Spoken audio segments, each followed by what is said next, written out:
Good morning, everyone. Bonjour. My name is Glenn Gower, and I'll be leading us off today on behalf of Steve Desroches, who regrets that he can't be here, but he's feeling very much under the weather today. I think he's watching from home. So hello, Steve. We hope you're feeling better soon. Thank you for joining us for a briefing on the preparations for opening the new O-Train lines to South Ottawa, lines 2 and 4. And I'd like to begin by recognizing that we are gathered here today on unceded Anishinaabe Algonquin territory. The peoples of the Anishinaabe Algonquin Nation have lived on this territory for millennia. Their culture and presence have nurtured and continue to nurture this land. The City of Ottawa honors all First Nations, Inuit, and Métis people for the valuable past and present contributions to this land. On behalf of the City of Ottawa, I'd like to welcome councillors, staff, members of the public, and the media to today's briefing. Merci de vous être joints à nous pour assister. Thank you so much for being with us today for this technical briefing. We are excited to receive an update on the opening of O-Train lines 2 and 4. The Stage 2 O-Train extension project will transform the way we move in our city. The new extensions build on the existing Line 1 to connect more of our communities east, west, and south. Aujourd'hui, nous allons discuter. Today, we are happy to receive an update on the opening of O-Train Line 2 and 4.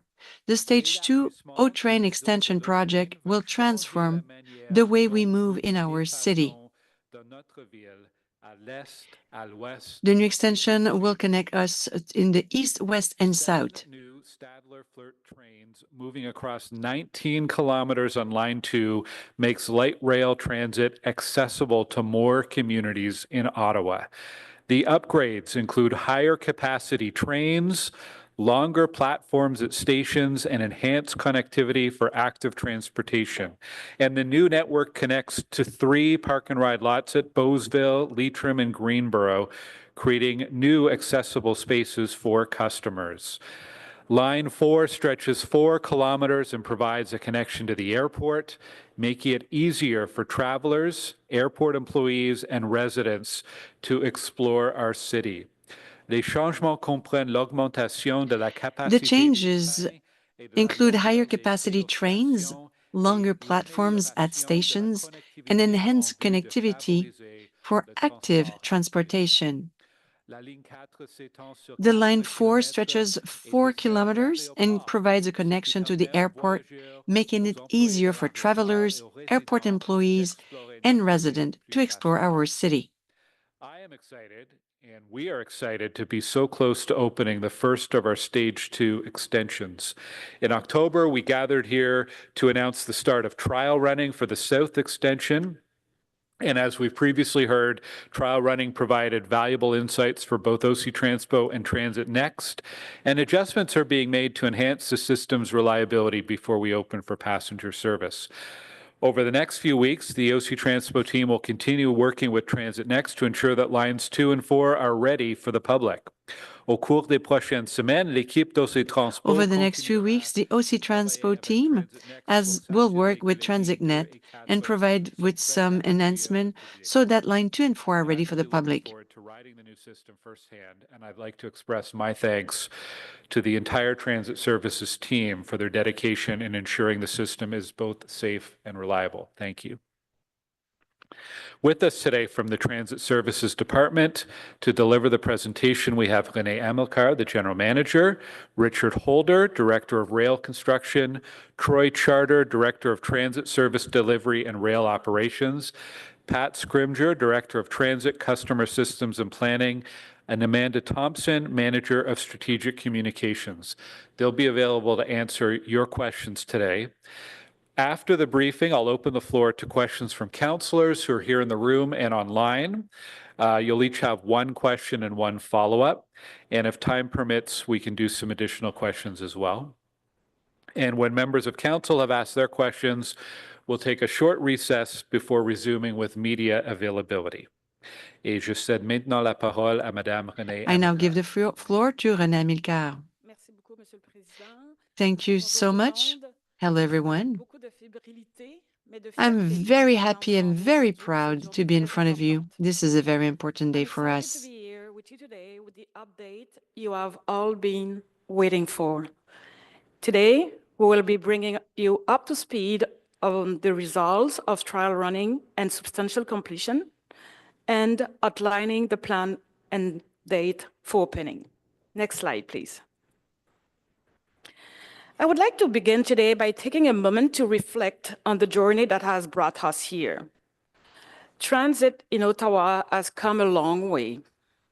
In 2001, the original O train opened as a single track line running north to south. This pilot project was intended to demonstrate the viability of rail in Ottawa and set the stage for the evolution of our public transportation system. In 2014, it was renamed Trillium Line.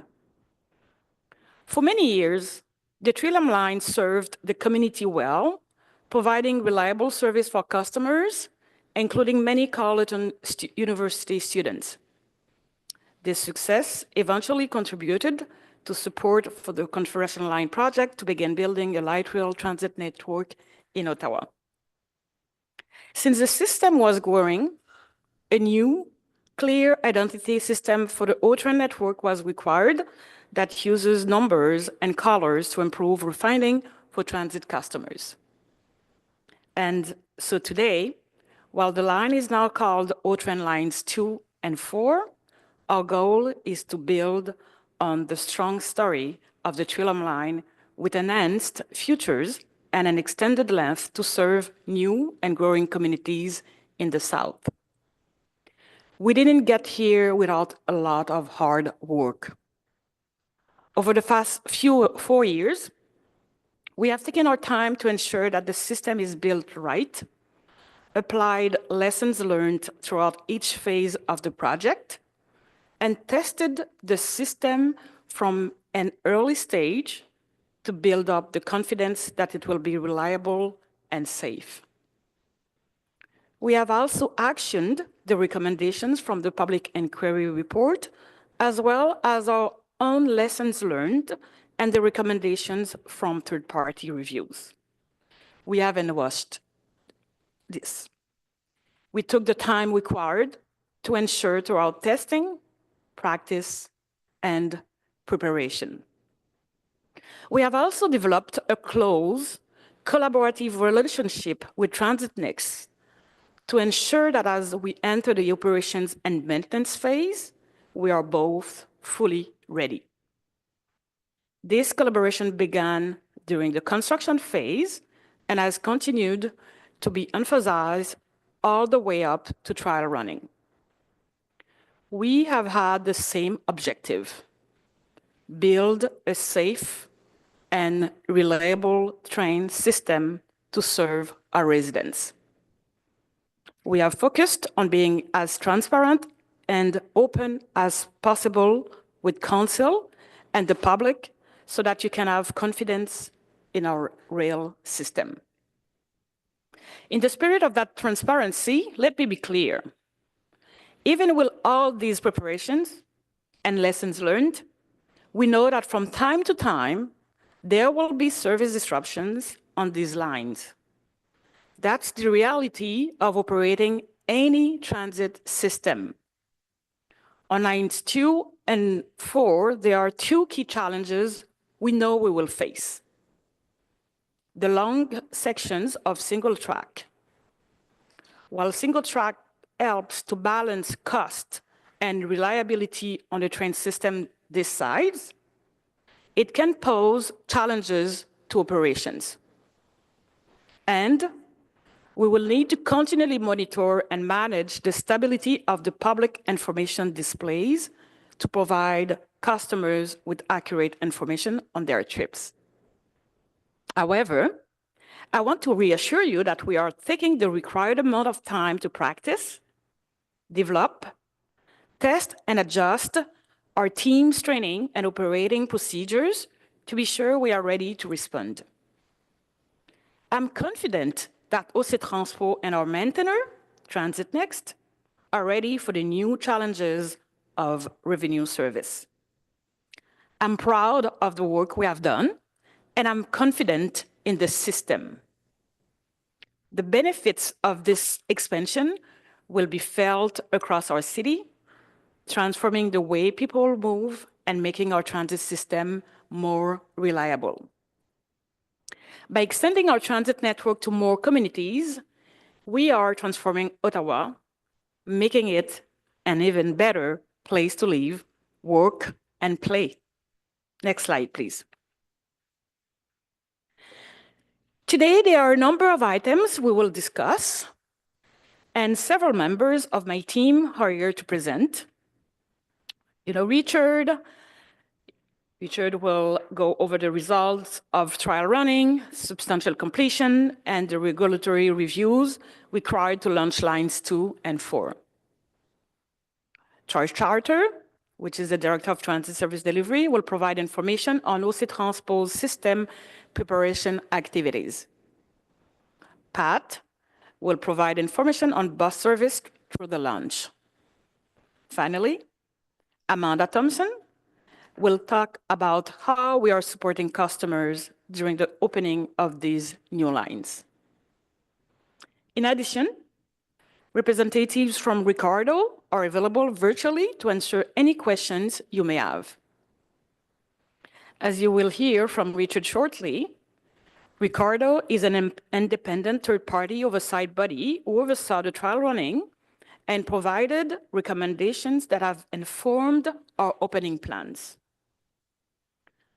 Many activities are underway to be ready to open lines 2 and 4.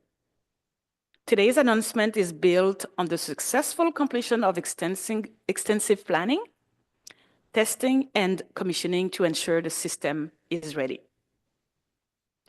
I want to thank Council and the residents of Ottawa for your patience with us during this process. I would also like to thank Transit Next, who we have worked with collaboratively since the onset of this project. Together, we have not only built a light rail system that will benefit many communities in the south of our city, but we have also established a systematic process that will continue to guide our future work. We look forward to continuing our work together over the maintenance period of lines 2 and 4. Now, I would like to turn the presentation over to Richard Holder. Richard, s'il vous plaît. Merci, Renee, and good morning, everyone. I'm very happy to be here today to summarize the milestones and activities completed over the last few weeks and discuss the remaining works for the O-Train South expansion project. Next slide, please.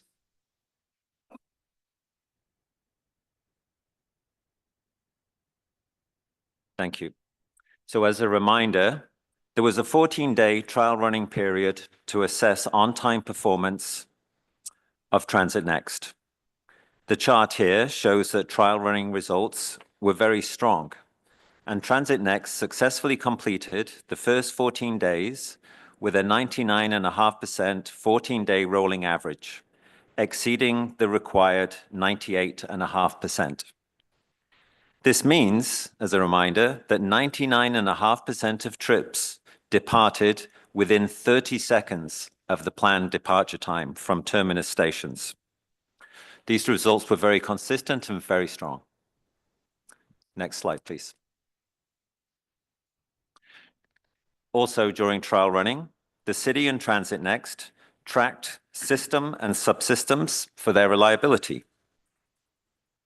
To give you an idea of the scope of the overall railway system, approximately 13,400 assets were monitored across the system, and the results showed us that there were very low levels of failures within those subsystems and devices. During this time, there were 3 types of issues that impacted Transit Next's 99.5% on-time performance. They included vehicle, signal, and track issues, and overall amounted to 26 trips out of 4,850 trips that were delivered by Transit Next as planned. When issues were identified, Our teams work collaboratively with Transit Next to make adjustments where possible and enhance service delivery. Thank you. I will now turn it over to Troy to provide an update on the operations and maintenance scenarios that were completed during the second phase of trial running. All right, thank you. Merci, Richard. As previously communicated, the second phase of trial running was focused on working through different test scenarios that could be encountered during revenue service. This was successfully concluded at the end of service on October 27th. Au cours de cette étape, OC Transpo et During Transit this Next period, ont collaboré à la TransitNet and OC Transpo participate in different test scenarios to validate and complete the day-to-day operation, especially to improve the new system. We focus on different scenarios where personnel had to intervene to solve some issues that could happen during the day-to-day operations. A total of 15 different test scenarios were conducted, and they include 3 scenarios, which included activating emergency response equipment and responding to priority alarms within our control center. One of these included activation of the tunnel ventilation system in the Dow's Lake Tunnel. We also operated 2 specific scenarios that impacted the planned launch of trains to start service and required staff to make real-time adjustments to ensure that service started on time with minimal disruption. We spent considerable time conducting drills that required the coordination between OC Transpo and Transit Next personnel. 12 scenarios required a joint response between OC Transpo and Transit Next, involving communications between the Transit Operations Control Center and field personnel from both organizations. And lastly, 11 of the scenarios involved trains running in alternate service patterns, again requiring staff to make adjustments in real time and continue to communicate and coordinate. Overall, the 7 days were a success. No major gaps or safety concerns identified. Staff from both OC Transpo and Transit Next gained valuable experience and were able to put into practice their training in a real environment. Next slide, please. While the week-long exercise was considered a success, we did document a number of lessons learned that we were actioning as part of our refinements to our standard operating procedures. Following each exercise, observers and participants conducted debriefs of the exercises to document areas of strengths, but more importantly, to document general observations and areas for improvement. The observations from the debriefs were grouped into 4 broad categories.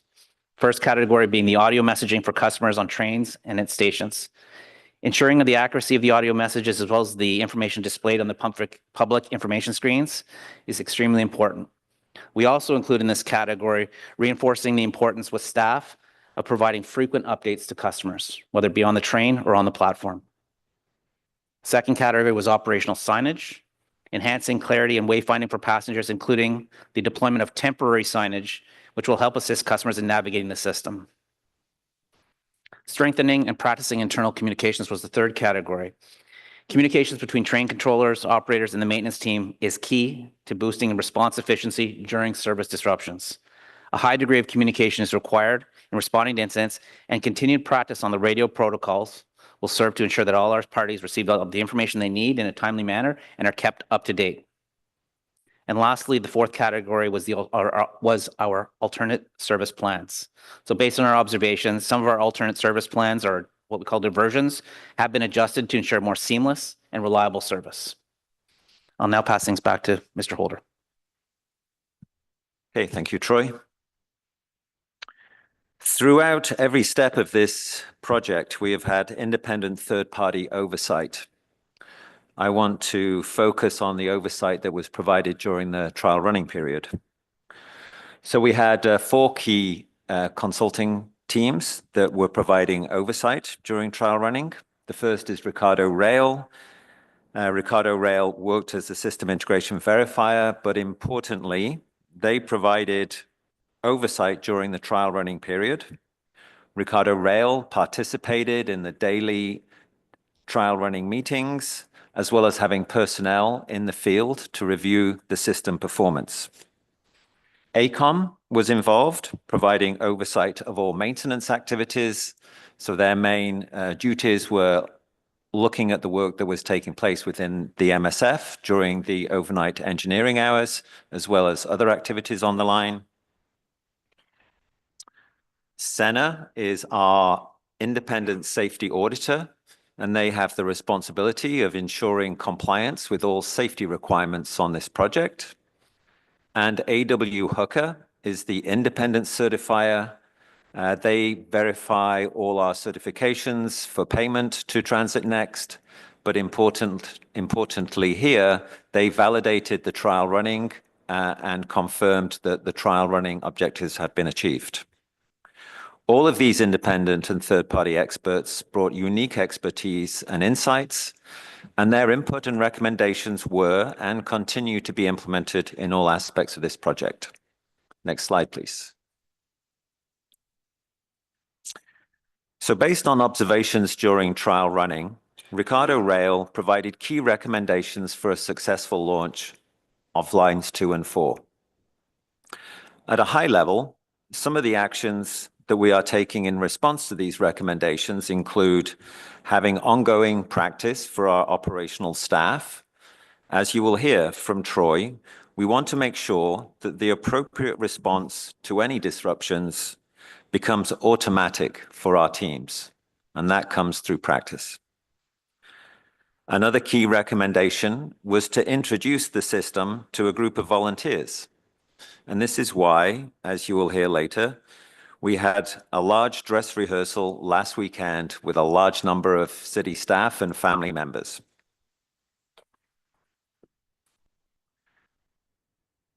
Another key action in response to the recommendations is to ensure that we have systematic touch points with Transit Next to review operational performance and fleet availability. This allows us to coordinate closely and ensure all our teams are on the same page as we move towards revenue service and into service. And then lastly, the final in-service timetable will be implemented several weeks ahead of revenue service. And that allows operators time to practice and increase schedule adherence. Next slide, please. So as we move through the phases, the next major milestone was substantial completion. Next slide, please.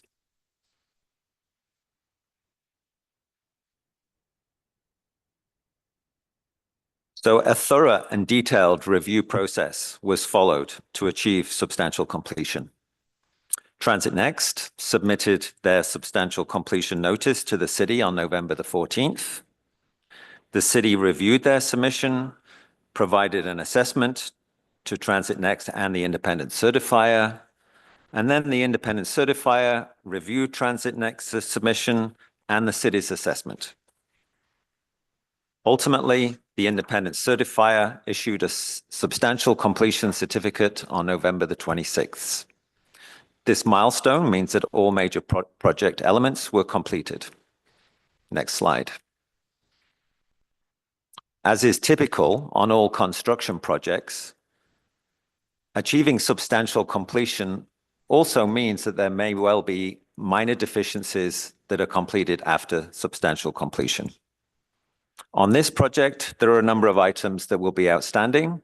We are working hard with Transit Next to get as many done in the next few weeks as we can, but some items will remain until next year. So a summary of the more important issues, we have switch enhancements at Gladstone, which will improve operations and improve the quality of the ride for operators and for passengers. We have work to do on a hotbox detection system. Hunt Club roadworks were delayed until next year because of the onset of the winter conditions. We have modifications to the ringing volume of the train bells at stations.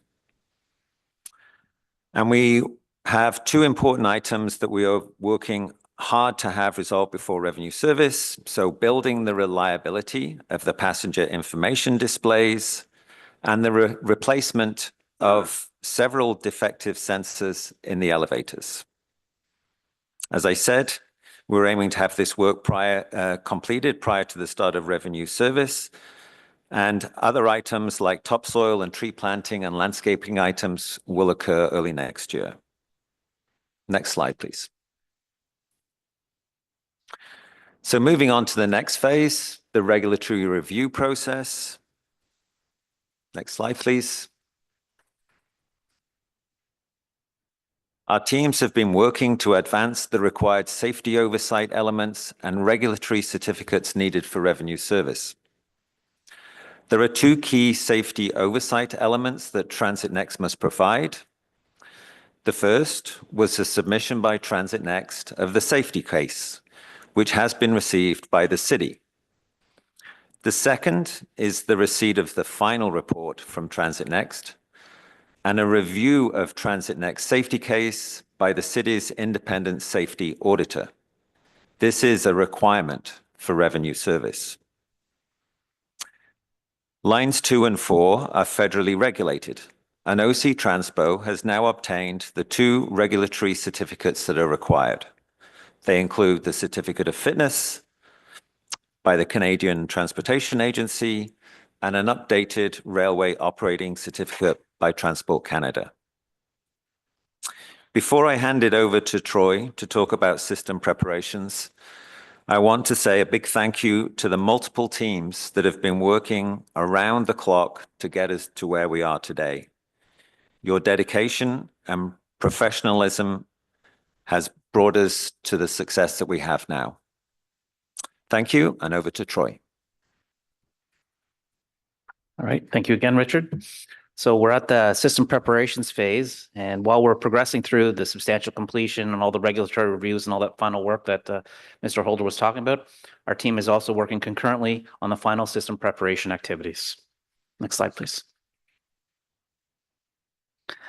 One of our main preparedness activities was the dress rehearsal, which was conducted on Saturday, November 30th. It was a huge success and a significant milestone for our department as we prepare for the opening. Similar to my colleague, I'd like to start by extending a heartfelt thanks to everyone that organized and participated in the dress rehearsal. There has been a significant effort and dedication to get us here, and we appreciate all the hard work that made it possible.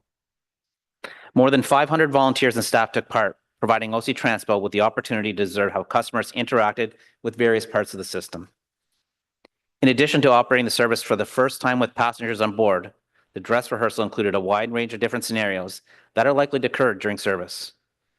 A few of the scenarios included responding to a medical event, a lost child, an elevator outage, as well as the deployment of temporary signage. Next slide, please. We take a critical view when we conduct drills and exercises and look for areas where we can continue to refine and update our responses, our procedures, and our training. Staff have gathered initial feedback, and debriefs from the dress rehearsal are well underway. However, I can share that we've identified a few initial lessons learned, which include making minor adjustments, as well as continued familiarization with the train schedules, enhancing communication for efficient responses to disruptions, and continuing to familiarize our team with the various standard operating procedures in various conditions and situations. Following the debriefs which are ongoing, we'll continue to make any necessary adjustments that may be required. Next slide, please. As we prepare for revenue service, we continue to review and update our standard operating procedures and perform additional drills and exercises. This includes the launch and reduction of trains each day, and troubleshooting common train issues, such as responding to a train door and managing service recovery after a brief delay. Those are just a few of the exercises. At launch, our staff will be well prepared. They will have the experience in responding to these common issues prior to entering revenue service. We have recently completed one of two additional emergency response exercises planned involving our emergency response partners. On November 27th, we completed an emergency exercise involving a train in the Dowds Lake Tunnel. The remaining exercise to conduct is a situation where emergency responders will need to cross the rail line to respond to an emergency at the Ottawa airport and will be scheduled in the coming days. In addition to our operational drills and exercises, we are currently conducting system familiarization tours with staff and key stakeholders, such as our special constable unit, who will require firsthand knowledge of the rail line and the related systems. Additionally, we will be conducting tours with community accessibility stakeholder groups. Over the coming weeks, we'll be conducting drills, exercises, and ongoing training, all with the collective focus on operational preparedness. All this work is consistent with the advice and guidance from third-party experts, as well as is consistent with industry practices and findings from the public inquiry. Next slide, please. So again, as we continue to approach revenue service, Our focus remains on continuing to build the reliability and experience in operating the rail line in all modes and weather conditions. The rail line, as Madame Emmocard mentioned, features long sections of single tracking, making switches and switch heater infrastructure essential for maintaining service reliability. We have experienced good performance of the switches and the gas-powered switch heaters, a lesson learned from line 1. And now that we are in the winter season, we have an opportunity to further confirm reliability as well as maintenance practices. In addition to the drills and exercises previously mentioned, we'll be also conducting winter exercises. These exercises will help both operators, controllers, as well as TransitNext personnel to become more familiar with how the system performs in winter conditions, especially our new diesel rail operators who have not operated during the winter season. During this final preparations period, and as my colleague mentioned, we are working collaboratively on improving the stability and reliability of the passenger information display systems, as well as the replacement of the defective elevator sensors at some stations. Furthermore, we're continuing to invest in our operating staff. We are continuing to practice and develop our teams, continuing with the ongoing recruitment and training activities to ensure the long-term stability of the system. Next slide, please. And lastly, and prior to turning things over to Madame Emmocard, we have a few pictures here from this week's snow event, which was a great opportunity to experience the system in adverse conditions. Overall, the system ran well. Trains launched on time, operated on schedule throughout the entire day without any significant disruptions, and all track and rail infrastructure, including the switches and switch heaters, functioned as intended. I'll now pass things over to Madame Emmocard. Thank you. Merci beaucoup, Troy.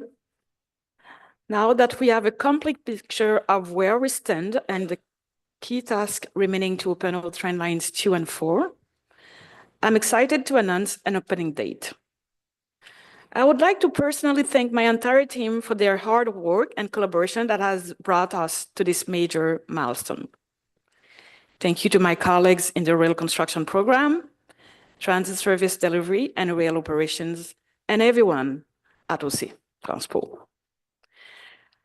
I would also like to thank our customers, who I know have been waiting for today's announcement. We are excited to bring the O train to Ottawa's southern communities, the airport, Carleton University, and other key destinations. Roulement de tambour. Next slide, please.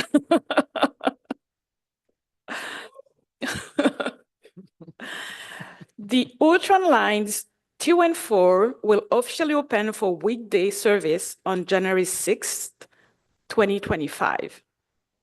This marks the first extension of the Stage 2 expansion project to open, a milestone we have all been looking forward to. Next slide, please. Starting on January 6th, O train lines 2 and 4 will open with 5-day service, running Mondays to Fridays. This phased opening is informed by the findings of the public inquiry report, lessons learned, and third-party recommendations. A phased launch approach will help ensure customers have time to build their familiarity with the system, improve service reliability, and allow for comprehensive staff training. In addition, launching a major system change in winter is not a common practice in the transit industry, as the inclement weather adds extra complexity for operations teams and for customers. The phased opening of O train lines 2 and 4 will assist our team to better prepare to manage any service disruptions and allow customers time to build familiarity with their new trips. Customer experience and safety are our top priorities. Based on recommendations from the public inquiry and other reviews, parallel bus service will continue to run alongside lines 2 and 4 throughout the transition to full service. Pat will provide further details on this in a moment. As Richard mentioned earlier, we have incorporated feedback from Ricardo and have set criteria that we need to meet before expanding service to include weekends.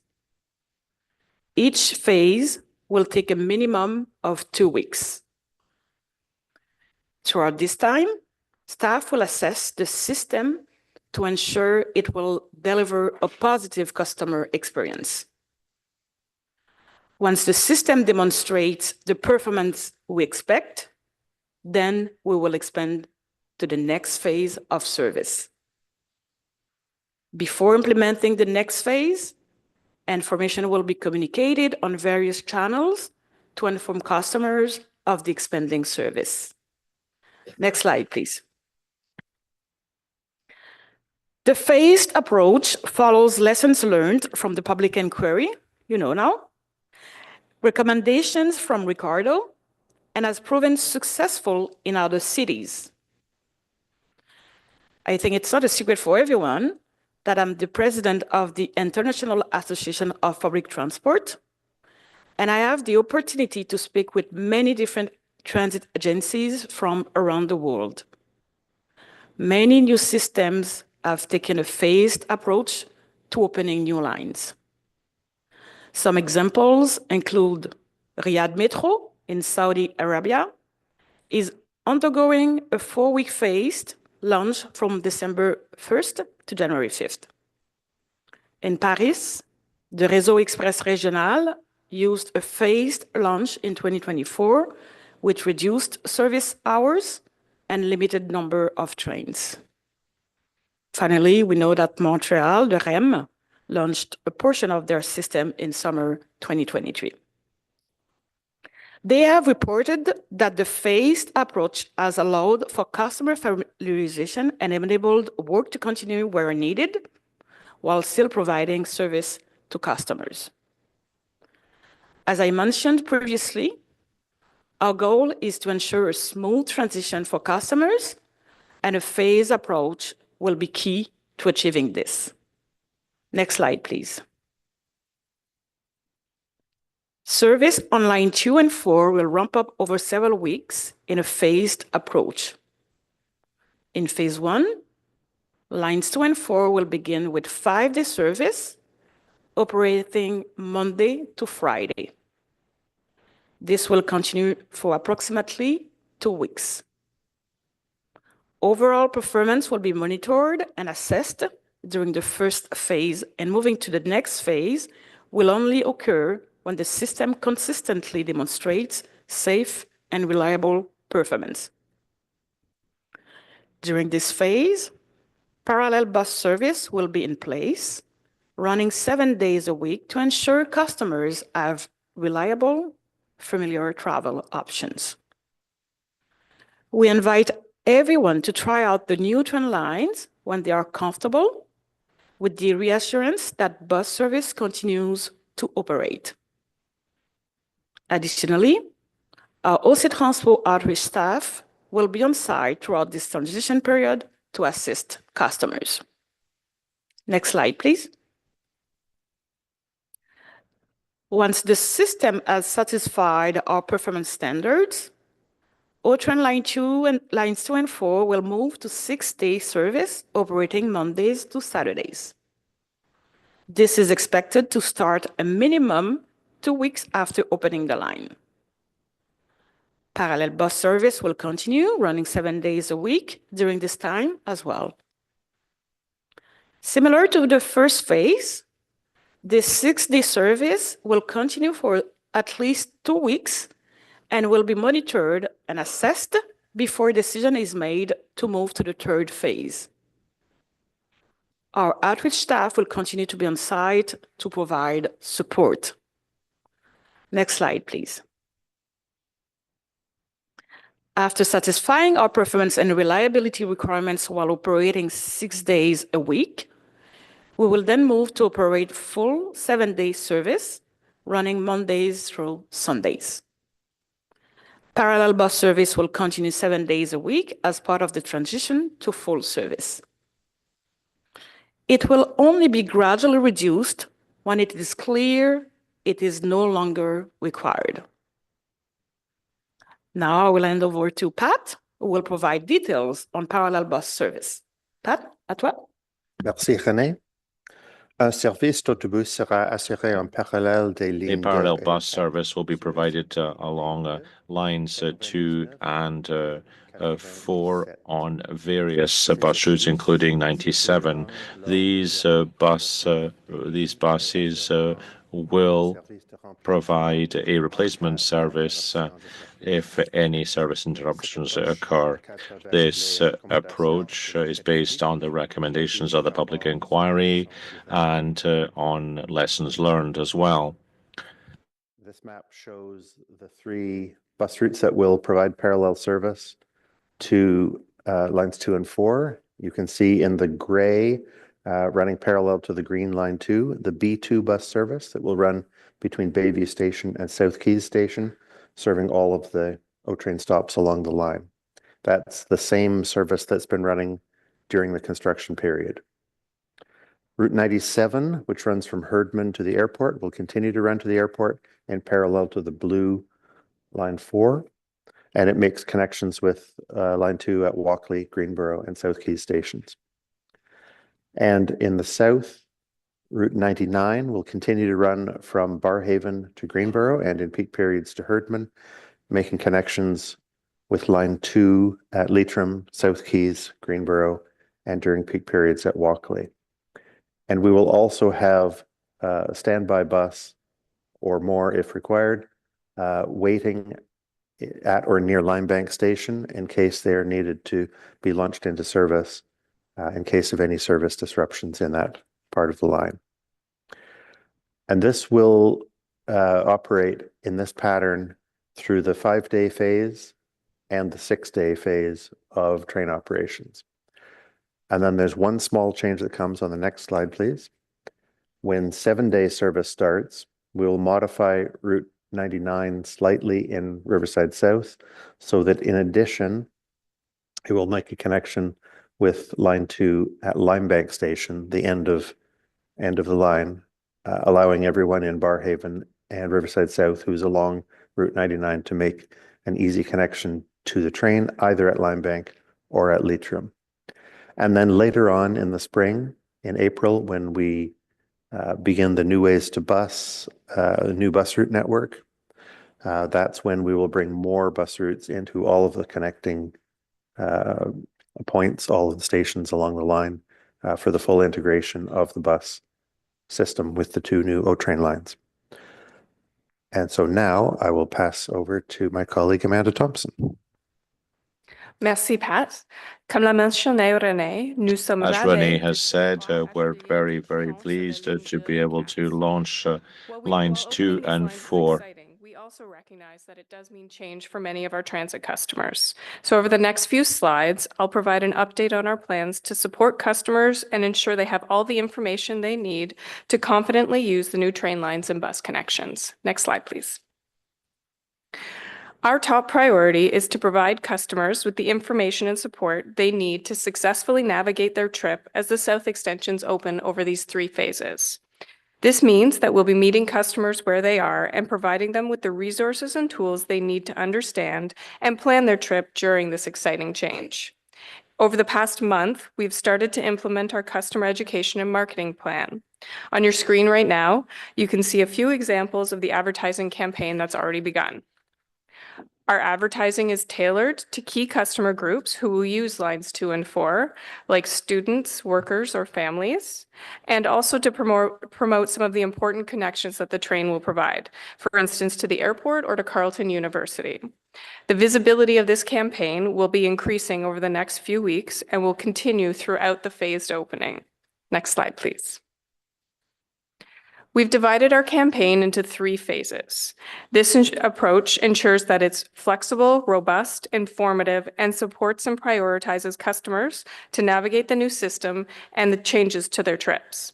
In the first phase, which is already underway, we have been raising awareness of the upcoming launch and sharing information.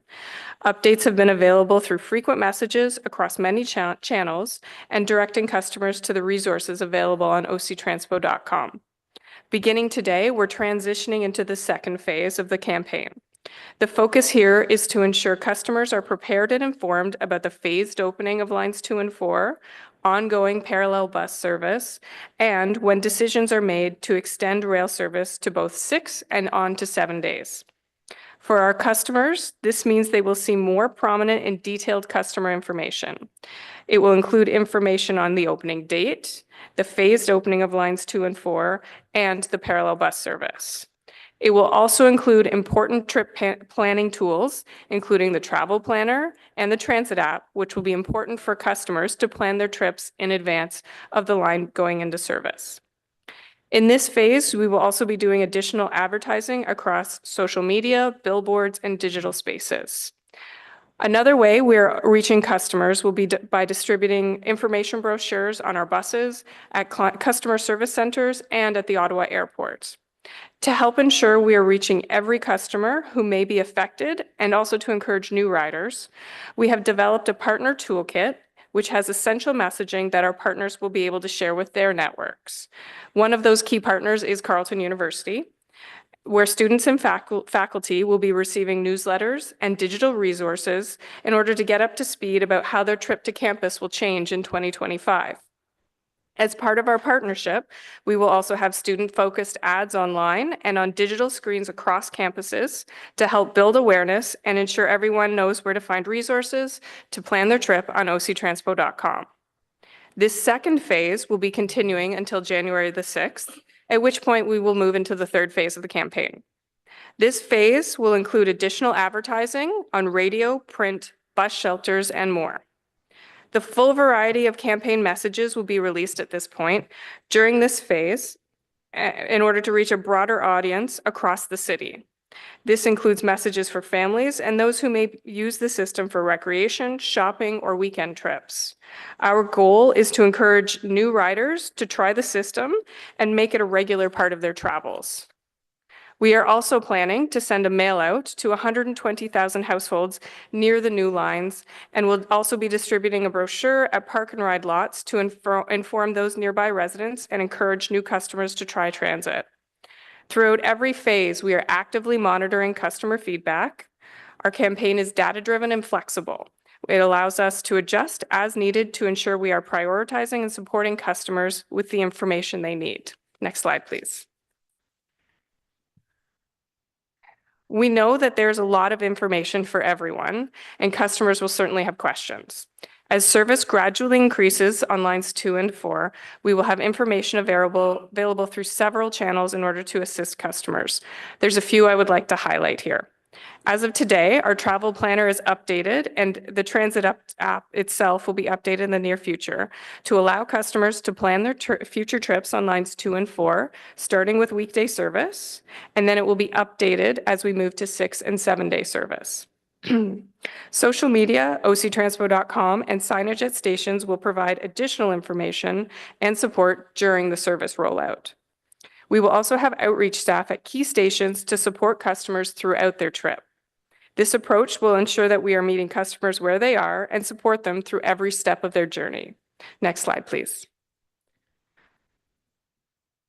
So before I conclude, I would like to highlight some of our opening activities and how members of council can be involved. And to help councillors and our media partners get to know the system, we will be offering a familiarization tour on December the 16th. Invitations will be going out very shortly, and this will provide an excellent opportunity to explore the new lines and experience the key features of the system. I know that many communities are excited to celebrate the opening of a new station in their neighborhood. Our team has been in communication with several councillors about hosting councillor-led events at local stations in your wards. For those who are interested to organize an activity at any point during the phased opening or once we reach full service, our team has put together a detailed package outlining how OC Transpo can support to ensure a successful event, and we would be happy to further discuss these options.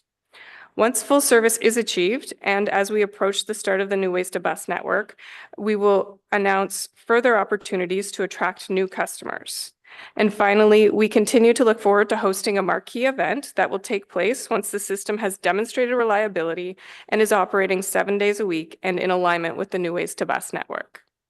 Après plusieurs années de planification et de After several years of construction and preparation. We're very happy to have reached this new stage. We're now ready to welcome and support passengers. And now to give the floor to Renee. Thanks, Amanda.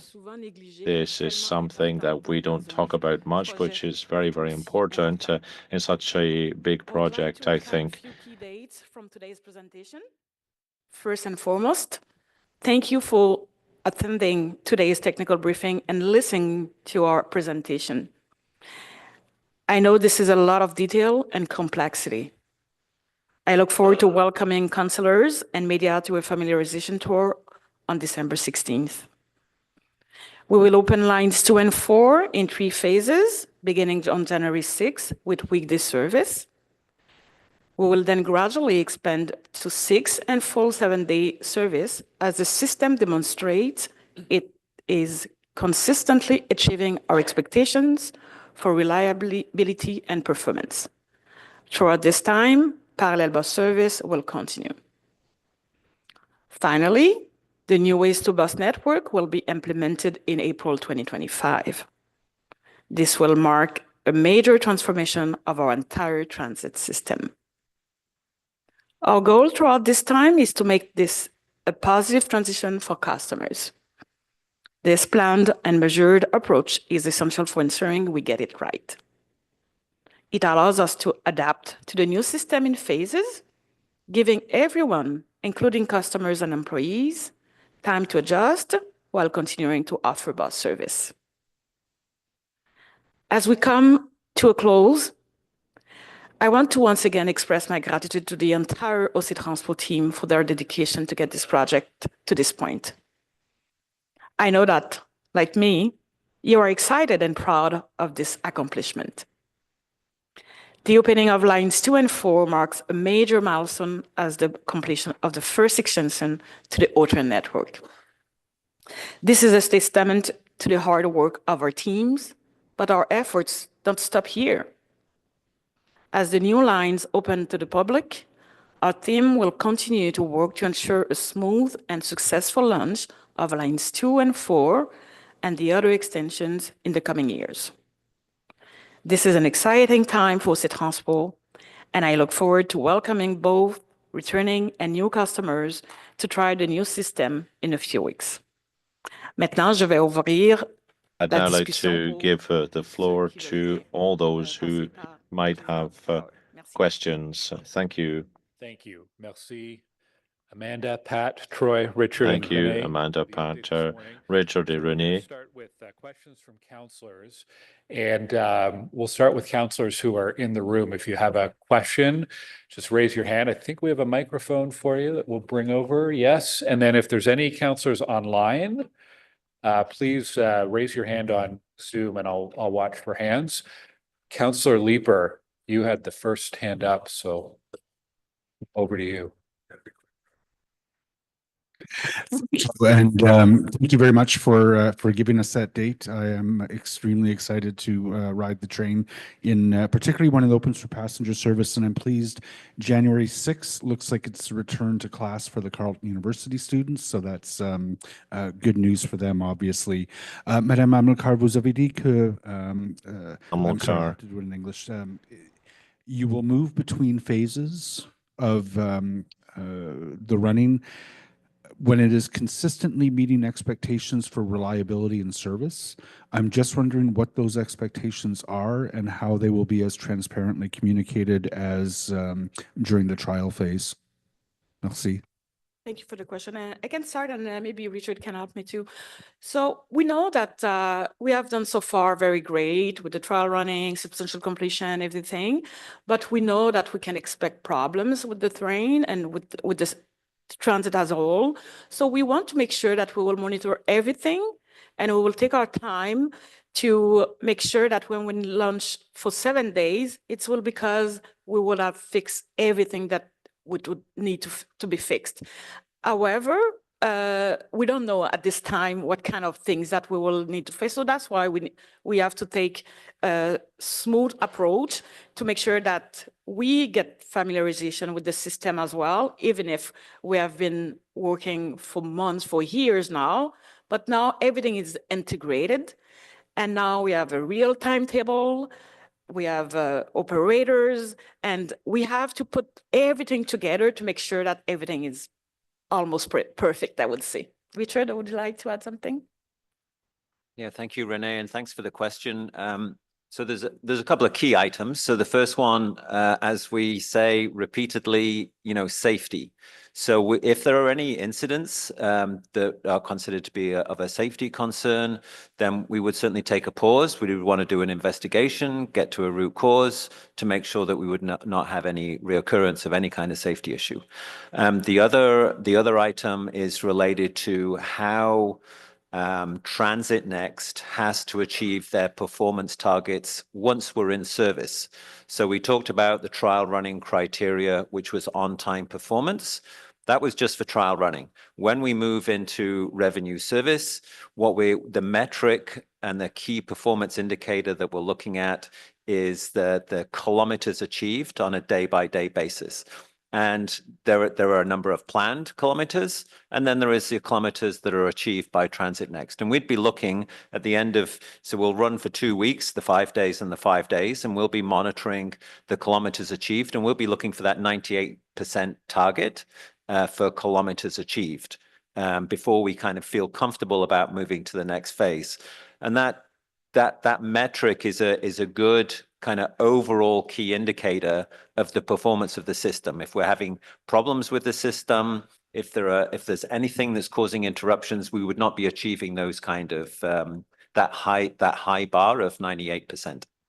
And the second part of the question was, how will that be communicated as transparently as it was during the trial running, in terms of how they're meeting those expectations, or we are meeting those expectations? Sure. The first week, we will have daily media available to be able to explain what happened the day before, and etc. And then we will probably send a memo after each phase. If it's required before, we'll do that for sure. We will explain why we are confident to move to the next phase. So we'll keep you posted as we used to, and you will be well informed. We'll go to online. Councillor Menard. Thanks very much, Chair, and to staff for the update. That's helpful. I know we don't get too many questions here. Just you mentioned the incentives to follow. It's something I've been trying to work with staff on wherever possible. That great to see a letter being sent out to Carleton University students and updates for staff. Obviously, going to be a major user of that line. But you mentioned further, I guess, incentives to get back on transit, and maybe some people have been hesitant. I think this is a perfect time to promote that and to try transit again if people have been staying away from it. So, what timing was that for, and what might that actually look like? Thank you, Chair, for the question. We absolutely need to make sure that the reliability is very, very well maintained before to do that.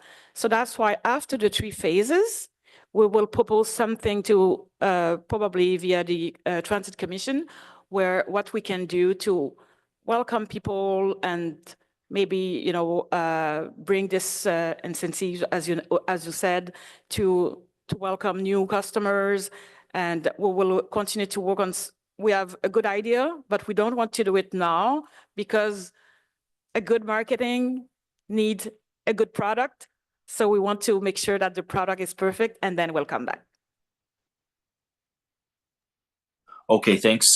Thanks for that answer, Madame Amilcar. And then I guess just a follow-up on the 5-day start and the parallel bus service. Is the parallel bus service just essentially the R2 service that's running now, or is there something different you're planning outside of that current service? Hello, Councillor. It's Pat. It will be the same buses running on the same schedule as they do today on the replacement bus service. Okay. Thank you, Chair. Councillor Brockington? Thanks for the briefing this morning. I am proud to say that I've taken the Trillium line since the day it opened. Worked at Tunney's Pasture for 16 years, and the Trillium line was an excellent way to get from my neighborhood to Tunney's. So it's great to see it reopening very soon.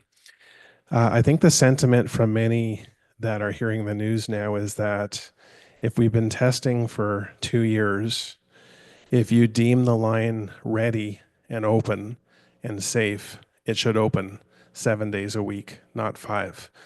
And so I really need you to take that away, that if the line is ready and open, it's going to be a bit of a jagged opening for some. Is it open this day? Which day is it closed? And I think the expectations starting with it opening is that it would be open 7 days a week. So I understand how you've explained it today and what you are trying to accomplish. But if the line is ready, if everyone and the independent certifiers have said we're ready to go, it really should be open 7 days a week. So I think that's some of the pushback you might hear from the public today and in the next few days. Thank you.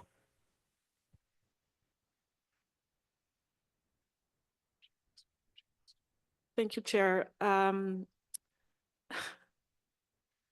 think today we have to say that we should applaud the fact that we don't want to rush the system. We have done so far so well. We have to maintain that, and we have to continue to learn.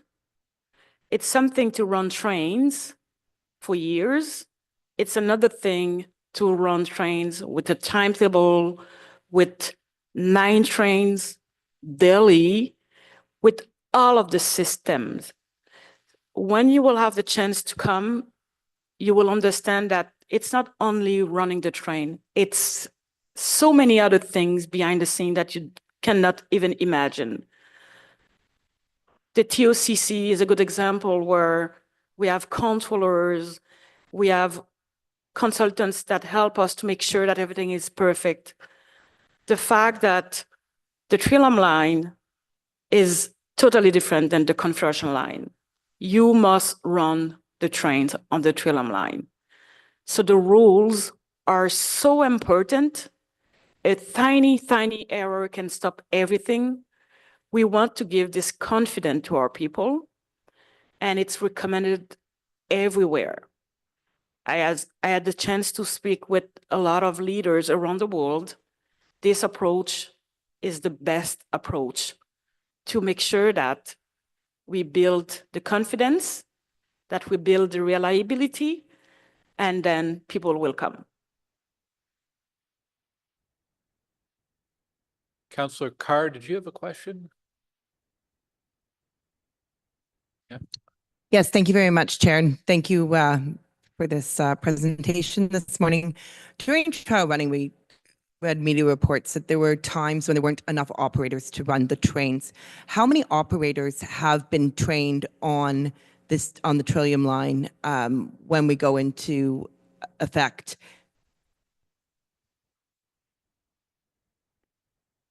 Thank you for the question. When we launch service, we'll be around the 60, 66 operators, in between that range.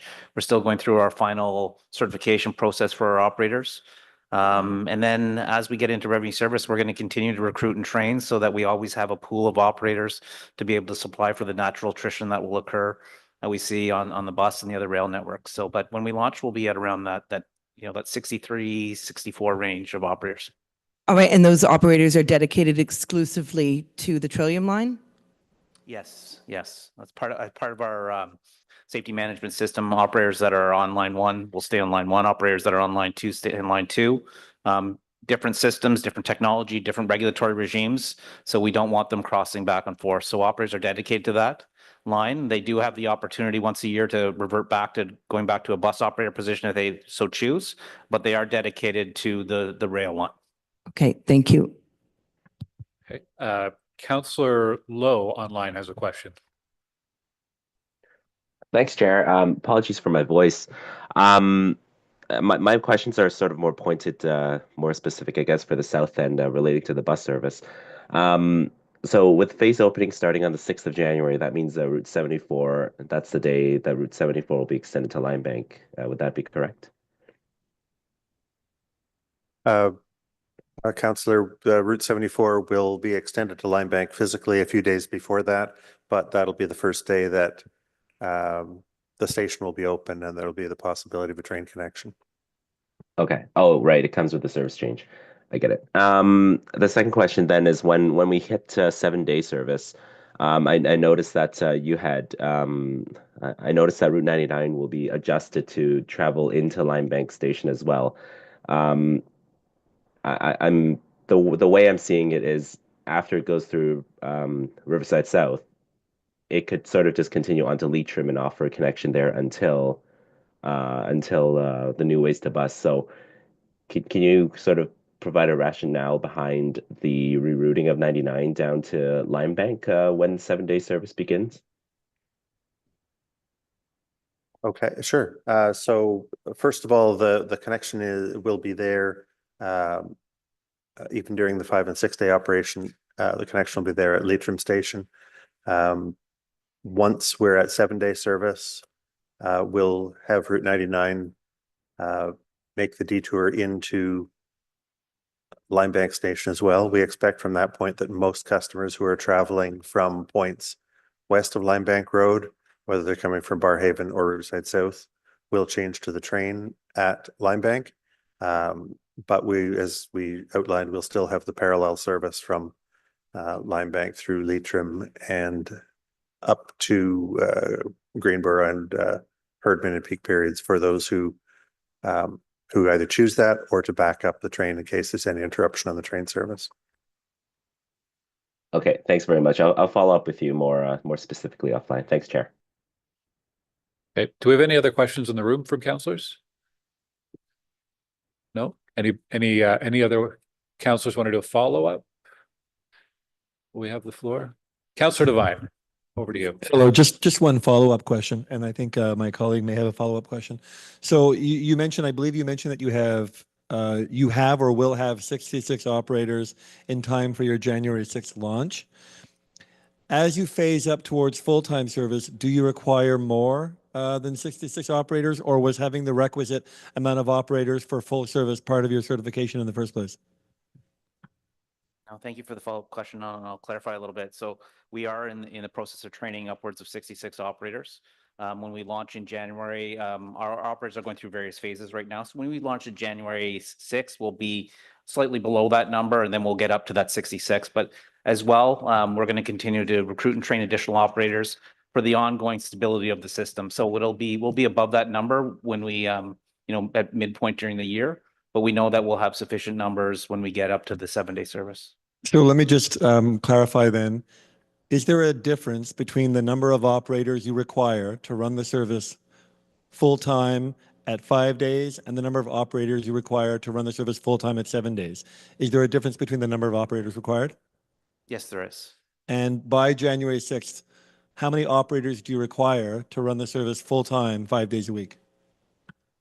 For 5 days a week, the service, I believe it's 48 operators to run a 5-day service. And by January 6th, will you have 45 operators? More than that, yes. And by the time and so if you need 45 to run 5 days, how many operators do you need to run full-time 7 days?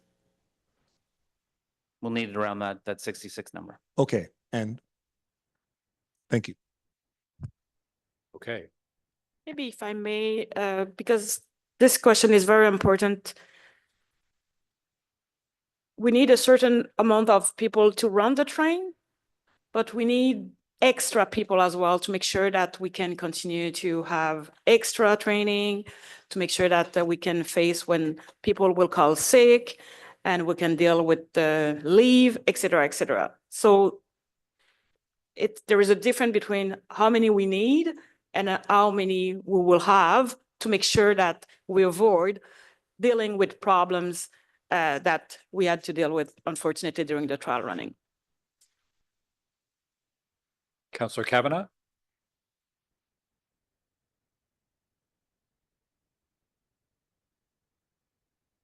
Thank you very much. A couple of questions. One, when we when stage one went into service, we had ambassadors at the station. You're saying OC Transpost staff, but are they going to be ambassadors that are going to be running for a while? I mean, in terms of being there for like the first couple of weeks? Thank you for the question. So it's not named the same program as we had in stage one when we called them ambassadors, but we will have outreach staff present at our stations throughout the phased opening. Okay, so 5 days a week. Well, what are the hours? Can you remind us what the hours will be?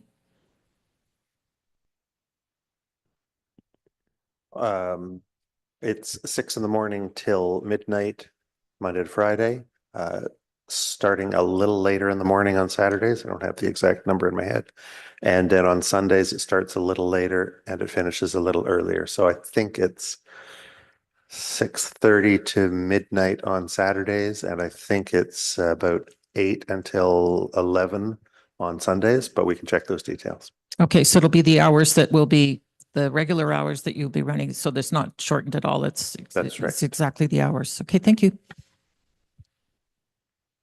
Okay, I'm seeing no more questions online. Councillor Leeper with a follow-up. So there was some discussion during the run-up to this about a presentation to council. Do you consider that this technical briefing is your communication to council of your plans?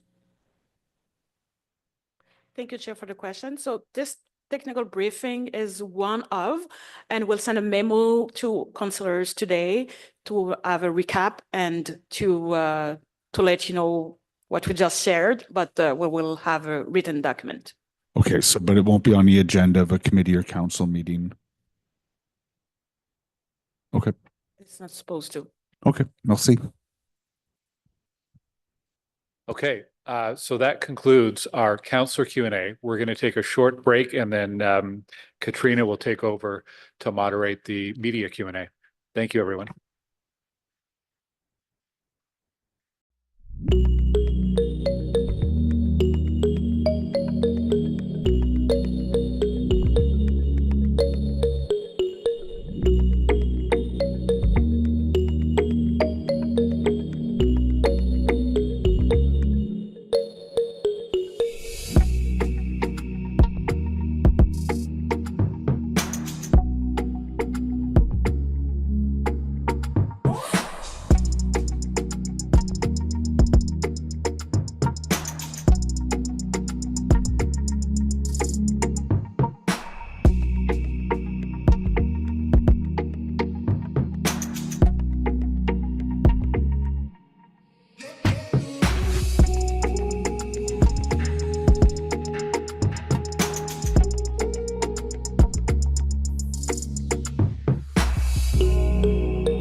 everyone. Thank you for joining us today. My name is Katrina. I'll be your moderator. Je serai votre modératrice aujourd'hui.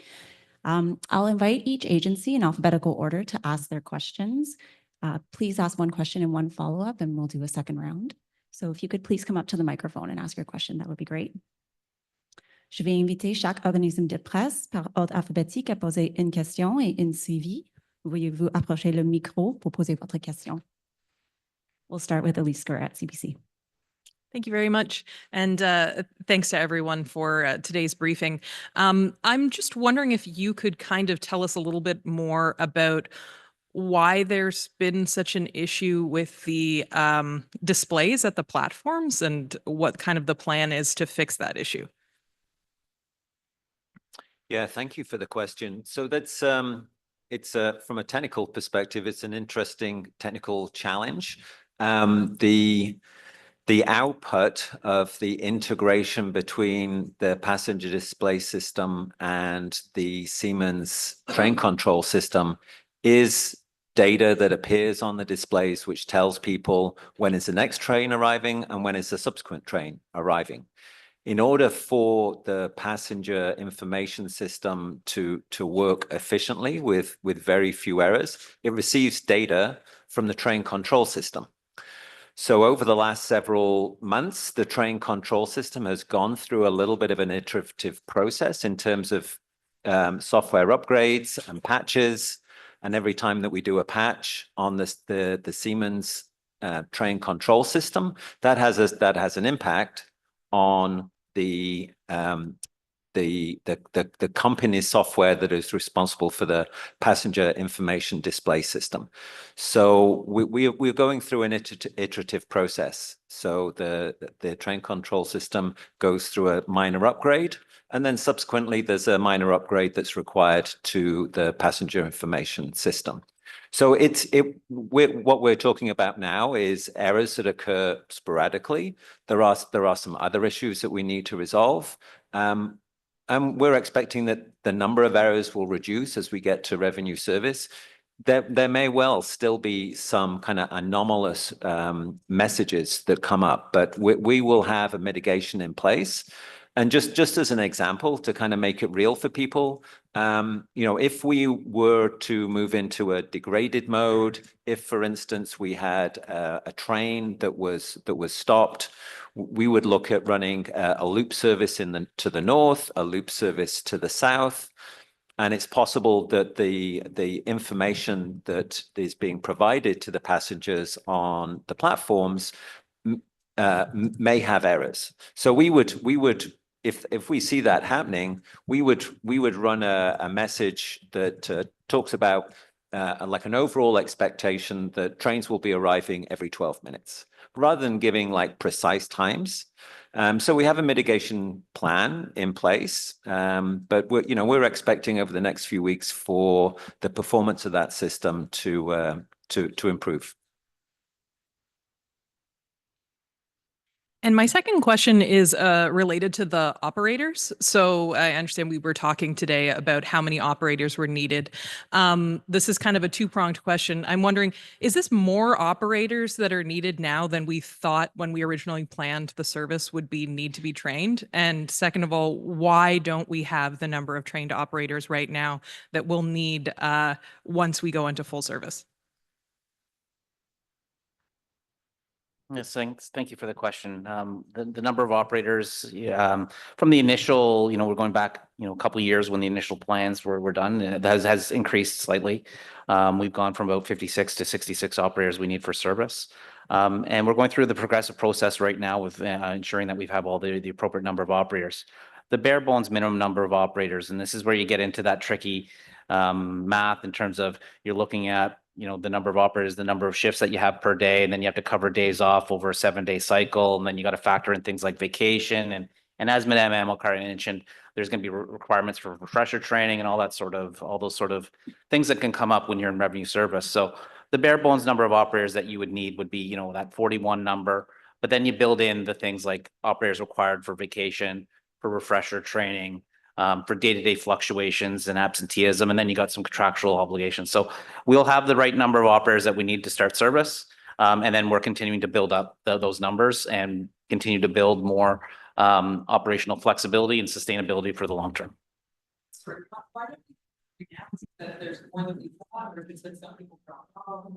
There's been a higher attrition rate in your early days, and then getting all the there's a very extensive training program that they have to go through in terms of making sure they get all their hours to make all the certifications that we put in place to make sure that our operators are ready and available for service. So just making some minor adjustments there, and ensuring that our staff are well trained in all the drills, all the exercises, as well as just the operating the trains. We want every operator to have launched and reduced trains into the yard. We want every operator to have experienced different types of situations in terms of running the service end to end, but as well running separate individual loops where they would be turning back at a non-terminus station. So there's a number of things that we built into the training program as well. I'll stick with CBC because we skipped over you, Arthur. So if you want to ask a question, Arthur White-Crummy. Oh, great. We have a moving mic now, a roving mic. I also wanted to follow up on the operators. I'm just wondering, is that part of that shortage of operators, is that part of what's motivating the decision to progress with a phased opening? No. Okay, great. That was clear. So beyond the phased opening, it seems like it's still going to take a month to even begin this. And I'm wondering, it seems like most of what we need is in place. We've done the reliability testing. We have most of the regulatory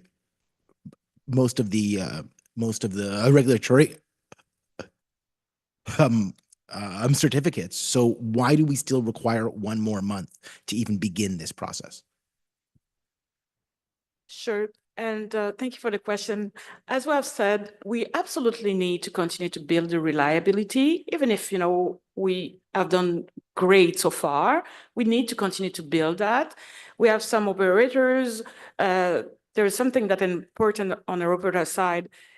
We started in February, the training. It's not like we have started for years because we wanted the system to be ready before to train our people. Otherwise, we would train them and we would need to recommence, right?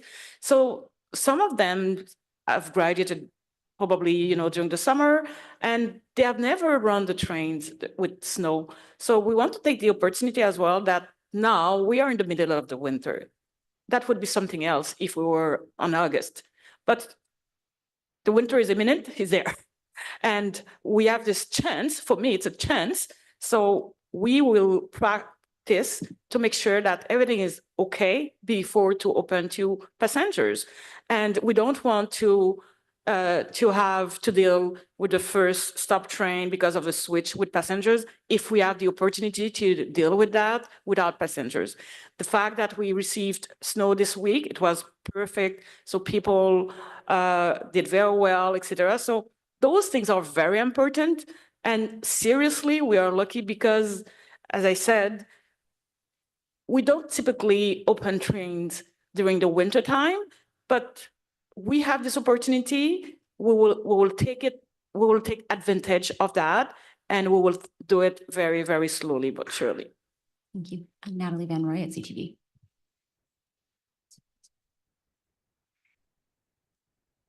Thanks for taking my question. Why was the date January 6th picked? Were you initially hoping to launch the train before the Christmas break? It's a great question. For sure, as I said, I would prefer to launch the train before winter. And now we are in the middle of winter. We have this opportunity to run trains without passengers. It's very, very good.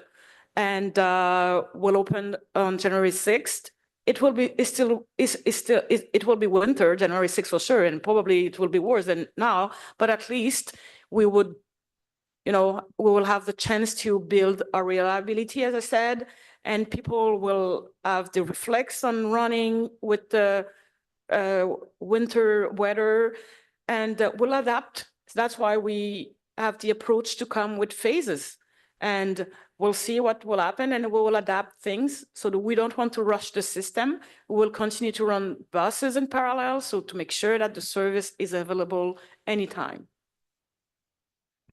Thank you. And on the key dates from OC Transpo, April 2025 is when there's new ways to bus network implementation. What does that mean? Thanks. That's the date on which the complete new bus route that we've been planning since 2023, the consultation that we carried out through early, middle, and late 2023 will all come into effect. So that's first of all, knitting all the bus routes into the new O-train lines, and then in other parts of the city, setting up the new bus routes for the future extensions of line 1 going east and lines 1 and 3 going west. Great. Thank you. Chantalia Louise, le 3. Merci. Thank you very Je sais much. que ça va s'ouvrir en plein hiver, vous l'avez mentionné. I know that you're going to be opening the new service in the middle of winter. That's a great challenge. Should we expect service interruptions because of the snow, for example, or do you have plans to deal with those eventualities? Answer, thank you for the question. The Trillium line is a diesel train, so it's a heavy train, and its ability to function in the snow is very good. We also know that it's a single track system in some places, so if a switch fails, we could have an issue. And this is why we've taken a phased approach, because we wanted to be able to provide the parallel bus service as well. If something happens, if there's a disruption, people will be able to transfer to the bus. This is the approach we've taken. There will be issues. That's clear. And I'll repeat it again. There will be issues. It's inevitable. What we're working on now is our ability to resolve these issues quickly to limit the impact on clients and passengers. In the three-step phased in, after that phase, will Transit Next still be involved? And how long will they be involved? Well, thank you for your question. Transit Next, there's Transit Next construction and Transit Next maintenance. Transit Next construction will stop being involved after they've resolved the minor deficiencies, but Transit Next maintenance will continue to maintain the track, the vehicles, etc. So they'll be working with us for the next 27 years. All right, thank you. Hi, this is a question for Mr. Holder. If I heard you right, when you said one of the things that you're going to be monitoring or working on over the next month or so are hotbox detection systems. Can you elaborate on that? Is that something on the track or is it on the vehicles themselves? Yeah, thank you for the question. So there was new regulations that were brought into effect that required the Trillium line to have a hotbox detection system. So this detection system will be a piece of equipment that is on the wayside adjacent to the track, and it will be measuring the temperature of the axles as the trains run over that wayside piece of equipment. And so it's like an early warning system for any buildup or any excessive heat that we see in the axles. So we've gone through the process of doing the design, seeking out, going through a tender process to get a company to install that system. And we're expecting that system to be installed in early part of next year. Are they on the Confederation line as well? Because that's where you've had problems with access? No, this is a requirement that applies to the Trillium line project, lines 2 and 4. Thank you. And the second question to Madame Amilcar, and I pose this to Councillor Leeper as well, but when the Confederation line was launched, there was a period where there was no fares, a free service for people to get people acclimatized to the train. Was that something that was considered for the Trillium line, and why isn't it being done this time? Thank you for the question. So as I said, I will come back with something after building the reliability of the system. We'll come back with something for the public.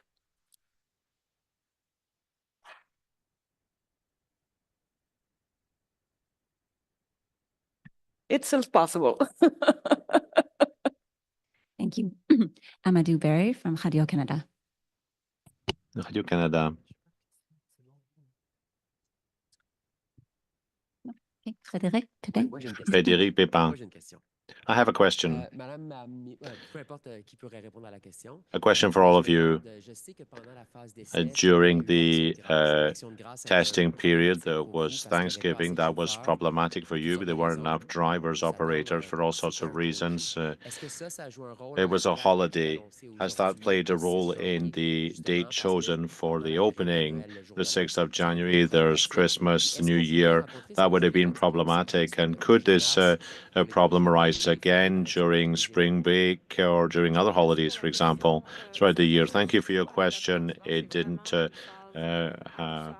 wasn't something we took into account. We're opening it in winter. We want to do it gradually.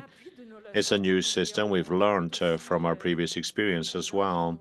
We've listened to people who've gone through this elsewhere in the world, so we've learned from them, and that's great, really. You're right. 13 or 14 drivers, operators who were off over the Thanksgiving long weekend. It was pretty significant. And as Troy has mentioned, we're currently training more operators than we need so that we can face this type of situation. But the same thing applies to mechanics, bus operators as well. So normally we have a rotation, and we have a bit of a buffer so that we can get through those situations.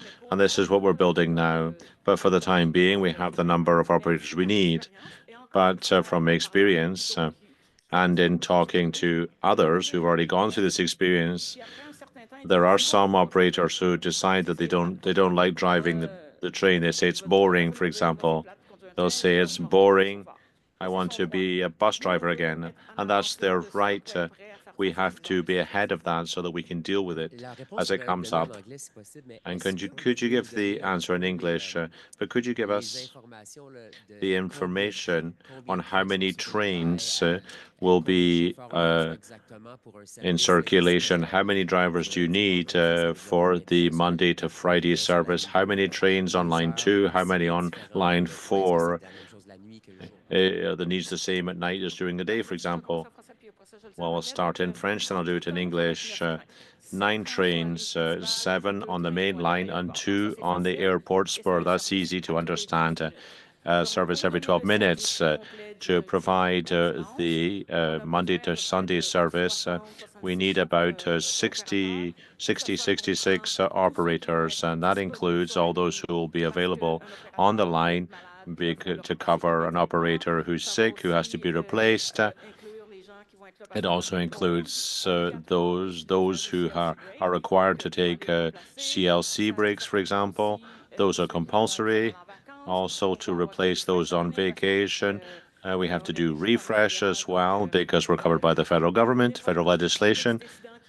Any incidents arising lead to retraining. All that means that we have more operators than we actually need. And this allows us to deal with those who are off. Mr. Charter talked about bare bones 41. What does that mean exactly? Well, to operate the train, we need 41 operators. But that would mean everyone's there, no one's sick, no one's on vacation.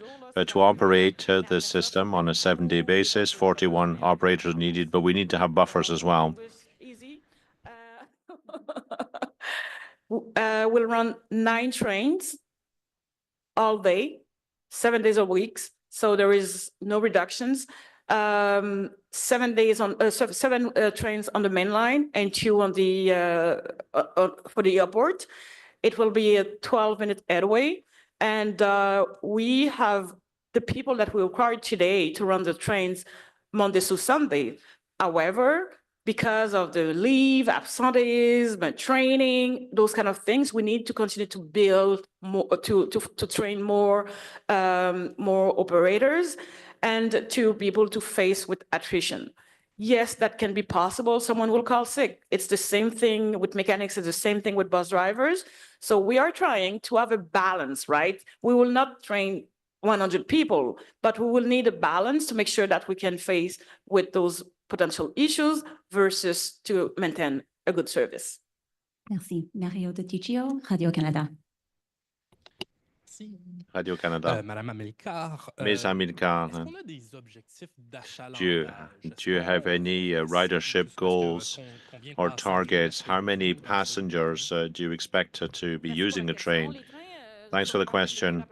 Well, the trains can hold 500 passengers. We hope to fill them, of course. The current service is provided by bus. We hope that these people will transfer to the train, but we also hope to attract new passengers because the train doesn't have to deal with traffic. You know all the advantages of a train.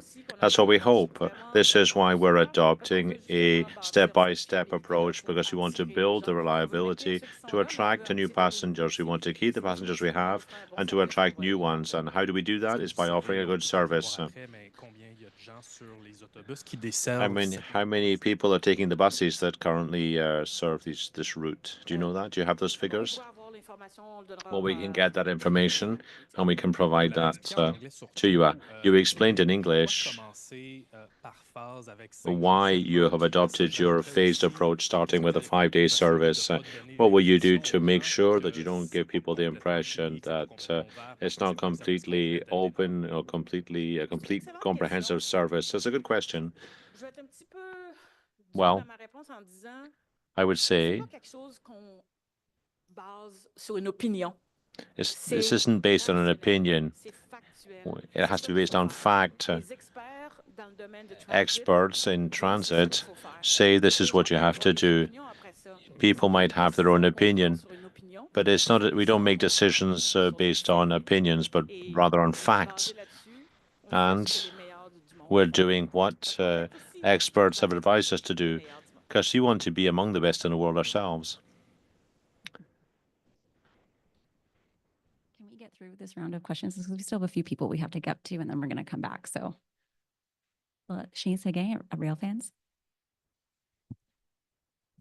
Thank you for taking our questions today, and happy that we have an opening date. It's a big milestone, so congratulations. My question, I guess, probably goes to Mr. Holder. With the phased opening, and there was mention of extended or enhanced engineering hours, what kind of things are you going to be looking for during or to take advantage of those hours to complete, to maintain, and to inspect? Yeah, thank you for the question. So, we talk about that period for the first 4 weeks as being like a soft launch. So, there is what do we mean by a soft launch? We really want to give everybody the best chance of success of extremely reliable service. So that goes for the operators, but it also goes for Transit Next maintenance team as well. So, typically they just have a few hours in the evening from when service finishes to when vehicles launch in the morning to do the required maintenance. And so what we offer in terms of our soft launch, they will have the Saturday and Sunday for 2 weeks to be really comfortable about achieving all their maintenance tasks. They have to do all their preventative maintenance, but they may also be doing some responsive maintenance to issues that they see. And especially with the winter, providing challenges for switches and other track infrastructure, it just gives them that a little bit of extra time to be able to deal with things in the first couple of weeks. And so that's, we will take away that time. So at the beginning, they'll have the Saturday, Sunday for 2 weeks, then that'll drop to the Sunday. And then ultimately, when we go into revenue service, we'll be back to like the contractual state, which is they have to complete all their preventative maintenance during the engineering hours. But it really kind of helps with the success of the launch on the maintenance teams, from the maintenance team's perspective. Okay, great. Thank you. And for my follow-up, again, with the phased opening, we're going to be starting with 5 days, then 6 days, then 7 days. What kind of communication will there be for passengers and customers knowing what to expect? Because obviously that can affect their trip and their whole experience on the whole system if they're not sure of what's going on a particular day.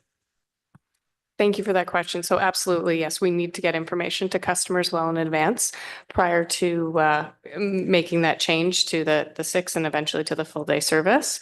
So there will be advanced information once that decision is made, provided to council via a memo, which will also be shared with the media.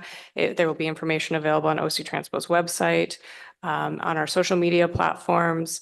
And then I would highly encourage everyone to check the travel planner or to use the transit app, because that information will be uploaded into both of those platforms right away. And customers will be able to go in and actually plan their trip in advance of the 6 and then 7 day service being implemented on the line, so that they know well in advance what that trip will look like on the weekends when that service begins. Thank you. Then we'll go to Luke at Capital Current. Hi, how are you guys today? Thank you for the briefing. I am a Carleton student myself, and I was just wondering how efficient the service will run and how often it will come onto campus and how many students it can hold.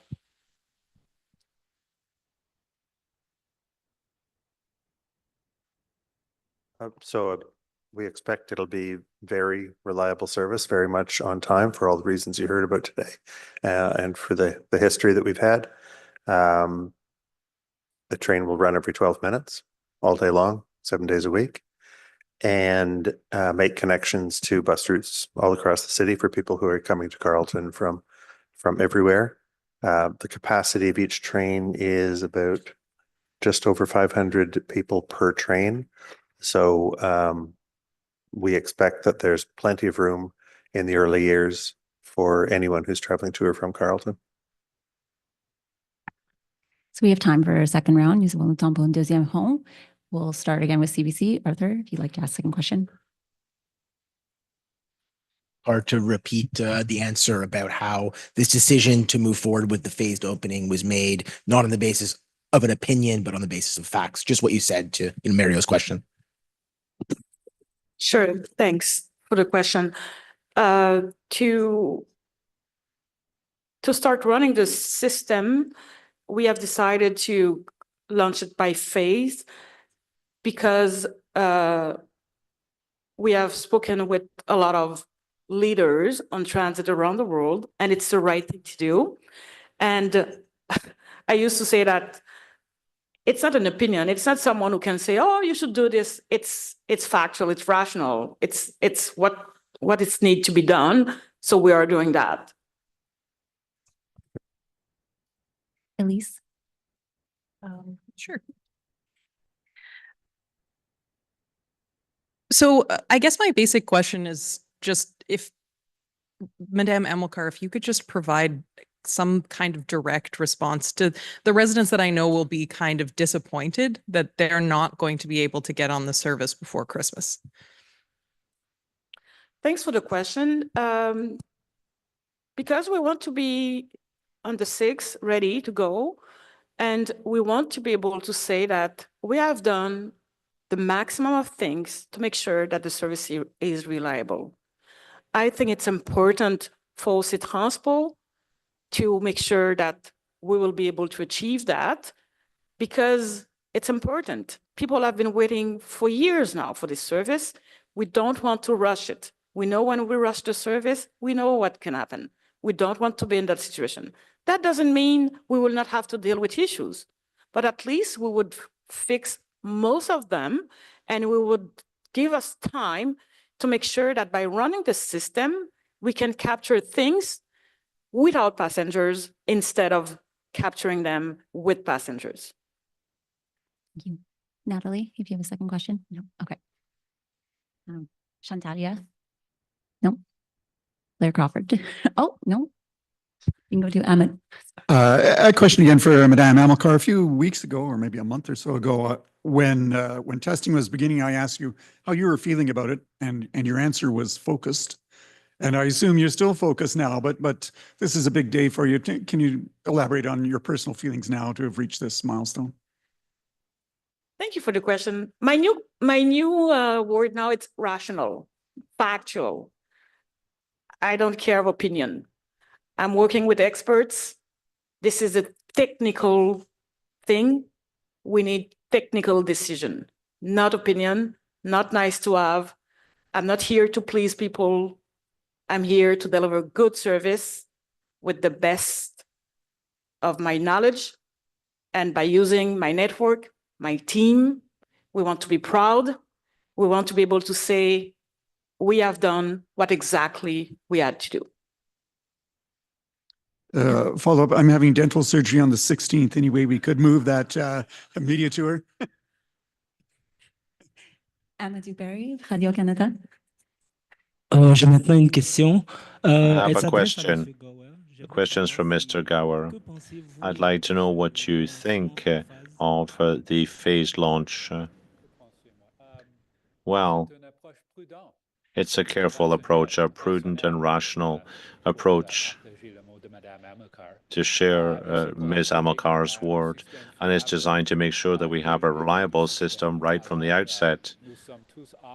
We're all looking forward to launching service.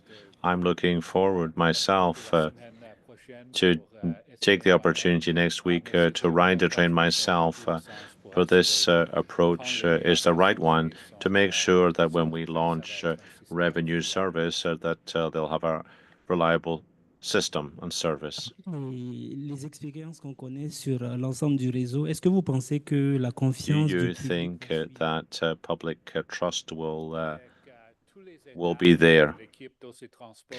Well, Transit Next and the OC Transport team have taken pains to practice, to test. So we really have confidence that we will have a reliable system, and with a reliable system, the public will follow. They'll have confidence in it too.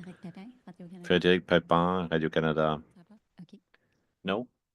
Oh, okay, Chantalia. Chantal? On parle beaucoup de prudence, de rationalité. You've talked about being rational, about being careful. Don't you think there's a danger that you're being too careful, too prudent, that people might use OC Transport less? Don't you think it's a risk? It looks to me like it's a risk. Thank you for your question. Well, I don't think we can ever be too careful, but at one point you have to take the jump, right? That's why I was saying that we have to be based on facts. We have to use facts, knowledge, experience. We can't have an opinion. That's not how things work because we're dealing with a very complex and highly technical system. This is why our decisions have to be the same. And I will repeat it, reiterate it today.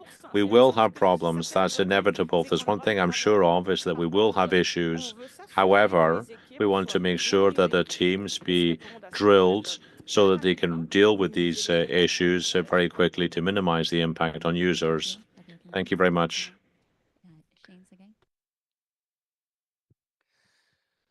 So my question has to do with there's a lot of differences between line 1 and line 2. Being a phased approach, taking your time, all the transparency, the different elements that are in place on line 2, such as already starting with like gas and propane switch heaters compared to electric. There's no overhead wire.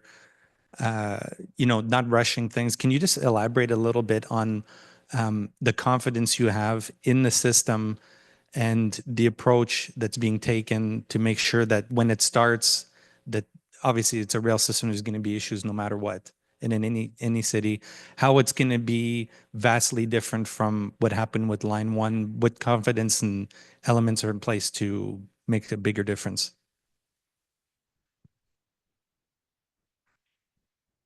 Yeah, thank you for the question. And I think to start off with, we would like to, like the team would like to point out that the reliability on lines 1 and 3 is really is very, very much improved. It's taken a number of years to get there.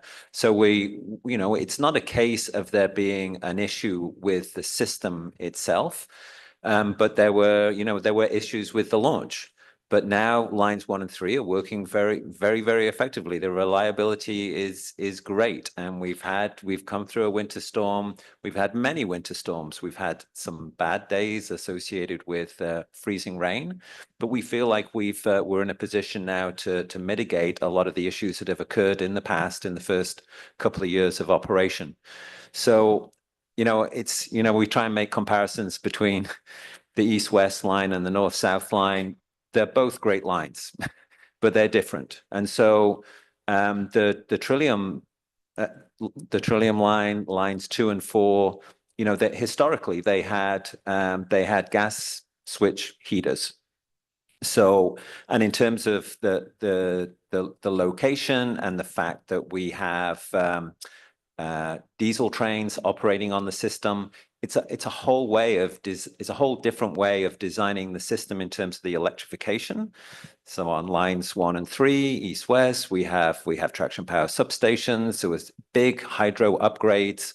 So we have a lot of power there that helps to support the electric switch heaters.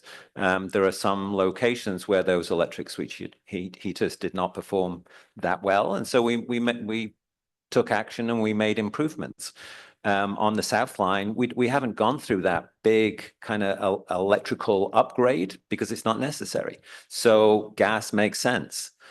So it's just like a couple of examples where it's not necessarily a case of one being better than the other. It's that they're different systems. We have almost like a heavy rail, commuter rail type of vehicle that's operating on the South Line. It's diesel. It's very different to the kind of tram train that we have running with the Citadis on the east-west line.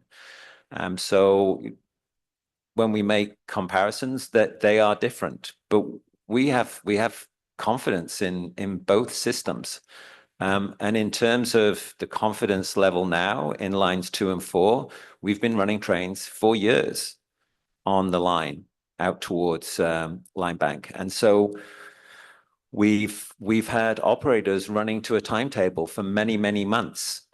We've closely tracking the reliability all the way down to the device level. And all the metrics are pointing to a system that it is performing very reliably. As you said, all transit systems have their issues and things may crop up, and we know that things will crop up, but our ability to deal with those, I think, is going to be very strong. Great. Thank you very much. Great. And Luke at Capital Current, second follow-up question. Okay. Thank you, everyone. This concludes our media availability. Ceci conclut le point de presse aujourd'hui.